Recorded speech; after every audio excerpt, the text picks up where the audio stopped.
현재 혼자 작은 원룸에서 생활하고 있습니다. 남편이 작년에 피지 말라는 담배를 하도 태워서 결국에는 폐암으로 세상을 떠나고 그렇게 혼자 집에 남게 되면서 큰 집 필요 없어서 처분하고 원룸에서 생활하고 있었습니다. 혼자 살다 보니 관리하기 좋은 원룸이 세상 편했네요. 관리비도 저렴한 편이라서 부담도 없습니다.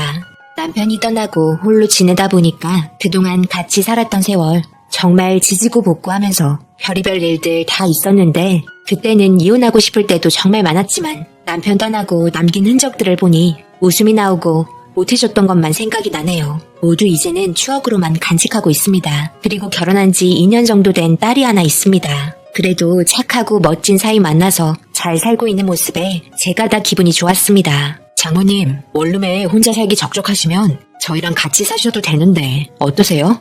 에이, 결혼한 지 얼마나 됐다고. 그리고 내가 너희랑 같이 살면 너희 시부모님들께 얼마나 많은 욕을 먹겠니? 그리고 나 아직 젊은데 벌써 할머니 취급하고 있는 거니? 나는 그저 둘이 알콩달콩 잘 사는 모습만 봐도 좋단다. 혹시나 외로워할까봐 물어보는 사위한테 항상 고마웠습니다. 아직 결혼한 지 2년밖에 안 돼서 많은 걸 알 수는 없지만 든든한 모습에 우리 딸 맡기기 잘했다 생각했습니다. 새로 바뀐 환경에 제가 적응하지 못할까봐 걱정이 됐는지 시간 되면 찾아오는 고마움에 저런 남편 없다는 말을 귀에 못이 박히도록 딸에게 말을 했고 자기 남편 칭찬에 입꼬리 올라가서는 자기도 잘한다는 말과 함께 행복한 결혼 생활을 하고 있으니 엄마 몸 잘 챙기라면서 몸은 떨어져 있어도 항상 옆에 있으니 절대 외로워하지 말라는 표현을 많이 해줍니다. 그렇게 좋은 날만 있을 줄 알았습니다. 그런데 저에게 뜻밖의 상황이 닥치게 되는 날이 있었습니다.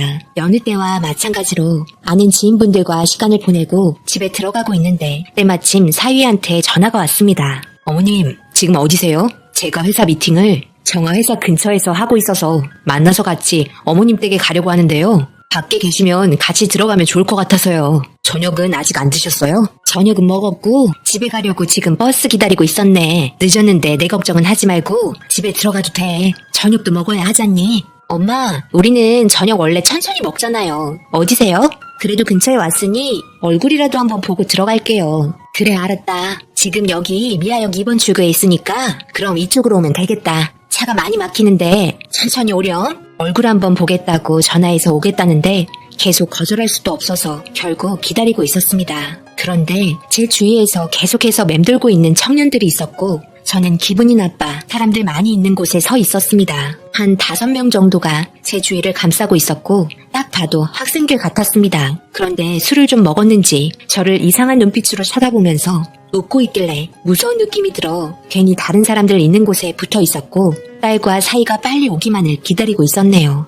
그런데 순간적으로 한 명이 저를 밀쳤고 그러면서 제가 넘어졌는데 그 순간 밀쳤던 청년이 저를 일으켜 세우며 괜찮냐는 말과 함께 일어났을 때 제 손에 들고 있던 핸드백은 다른 청년이 들고 도망을 가버렸습니다. 일부러 넘어뜨리고 일으켜준 청년은 저를 보며 웃으면서 갈 길 가라는 식으로 말을 하면서 무서운 눈빛으로 저를 쳐다보곤 사라졌습니다. 너무 무서워서 그 자리에 그냥 서 있었고 아무 말도 할 수 없는 상태에서 주변 사람들은 제가 핸드백을 뺏긴 것도 모르는 상태로 이상한 눈빛으로 쳐다보고 있었습니다. 너무 갑작스러운 상황과 동시에 무서움까지 같이 와서 그런지 결국 떨리는 다리를 지탱하지 못하고 털썩 주저앉고 말았습니다. 이런 상황에 마침 저를 데리러 온 사이가 길거리에 앉아있는 모습을 보곤 너무 놀라 한 걸음에 달려왔고 모든 상황을 듣게 된 사이는 저를 차에 태우곤 기다리라는 말과 함께 사라져버렸습니다.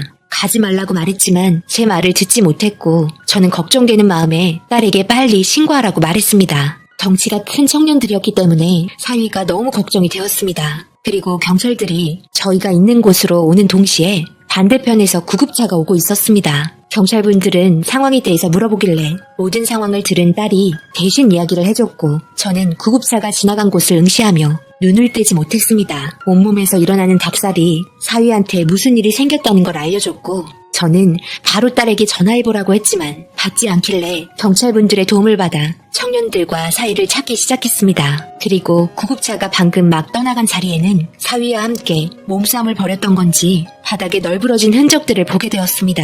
건장한 청년 5명을 상대할 수 없었기 때문에 너무 걱정이 돼서 딸의 손을 잡고 떨고 있었습니다. 그리고 한쪽 구석에 가지런히 놓여있던 핸드백을 발견하곤 구급차에 실려간 걸 더욱더 확신을 하였고 계속해서 사위한테 무슨 일 생긴 것 같다며 전화해보라고 재촉을 했으나 계속해서 받지 않자 아까 구급차에 실려간 것 같다는 말을 꺼냈습니다. 그렇게 경찰분들은 119에 전화를 해서 사고 접수된 건을 확인하고 응급실 위치를 파악한 다음 저희와 함께 병원으로 출발하려고 하는데 익숙한 목소리로 저를 부르는 소리가 들렸고 뒤를 돌아보니 다름 아닌 웃고 있는 사이였습니다. 그리고 아까 저를 밀쳤던 청년의 뒷덜미를 잡고는 경찰분들에게 넘겨줬고 저는 떨리는 손으로 사위의 손을 잡으며 괜찮냐며 이리저리 몸을 돌려보며 어떻게 된 거냐고 상황을 물어봤습니다. 지금 어떻게 된 상황인 거야? 그렇게 아무 생각 없이 쫓아가다가 큰일이라도 나면 어쩌려고 그러는 거냐? 이제 자네 혼자 몸이 아니라는 걸 잘 알아야 하지 않나? 그럼 여기 바닥에 흔적들은 자네가 했나? 아까 구급차 와서 사람 실려가는 것 같더구먼. 나는 거기에 자네가 실려간 줄 알고 너무 놀라고 말았네. 아, 어머님, 그거 핸드백 가지고 있는 거 저한테 들켜서 도망가다가 옆에서 오는 오토바이랑 사고 나면서 벌어진 일들이에요. 그리고 한 명이 도망가길래 가서 잡아온 거고요. 이래봬도 저 특전사예요, 어머님. 이런 애들 몇 명이 와도 별거 없어요. 핸드백 안에 없어진 물건 있는지 잘 살펴보세요. 학생들이 처벌을 덜 받으니 아주 점점 더 심각해지네요. 그렇게 저희는 경찰서를 가서 모든 상황을 설명하면서 청년들이 계획한 사실을 모두 듣게 되었고 충격적인 사실은 이런 사건이 한두 번 접수된 게 아니었습니다. 처벌을 약하게 받는다는 점을 잘 알고 있던 청년들이 반복적으로 저지른 짓이었습니다. 그렇게 상황이 종결되고 진정되지 않던 몸 상태로 사위차에 올라탔고 제가 안색이 많이 안 좋은 걸 알곤 차를 돌려 사위 집으로 향했습니다. 저는 괜찮다고 말했지만 지금 상태에서 혼자 집에 계시면 정신적으로 많이 힘들다는 말과 함께 결국 사위 집으로 들어가게 되었습니다. 틀린 말은 아니었습니다. 남편 떠난 지도 얼마 되지 않은 상태에서 이런 상황을 겪고 나서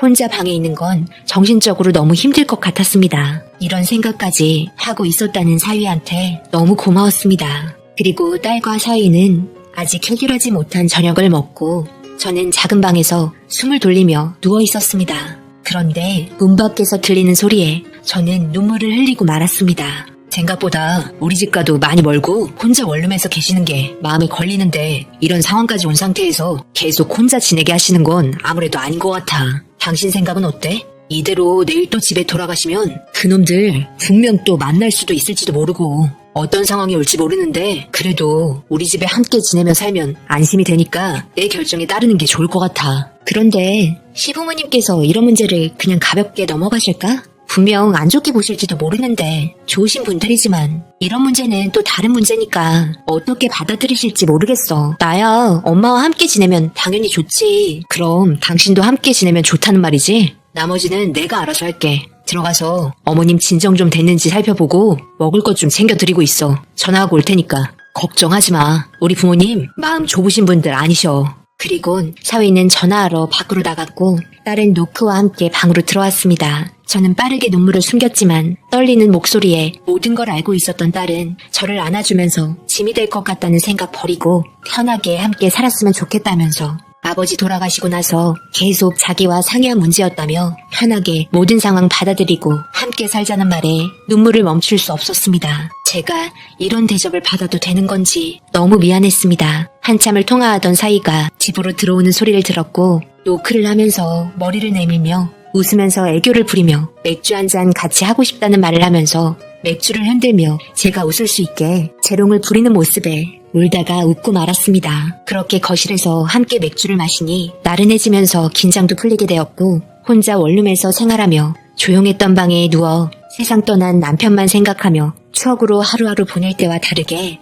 사랑하는 딸과 사랑하는 사이와 밝은 곳에서 웃으며 함께하니 더 살고 싶고 오래오래 이 행복이 계속되면 좋겠다는 생각을 하게 되었습니다. 제가 너무 이기적인 걸까요? 이런 사랑을 제가 받아도 되는 걸까요? 하루하루 정말 감사하게 생각하며 살고 있습니다. 남편과 둘이 살 때와는 다르게 또 다른 새로운 삶을 살고 있는 것 같네요. 때론 문제가 되는 경우가 생길 수도 있겠죠. 하지만 모두 잘 헤쳐나가리라 생각합니다. 저희 가족이 앞으로 행복하게 잘 살 수 있도록 응원의 한마디 부탁드립니다. 힘들게 작성한 사연 함께 보면서 여러분들의 격려적인 댓글로 함께 모여 기분 좋은 하루 보내고 싶네요. 긴 글 읽어주셔서 정말 감사합니다.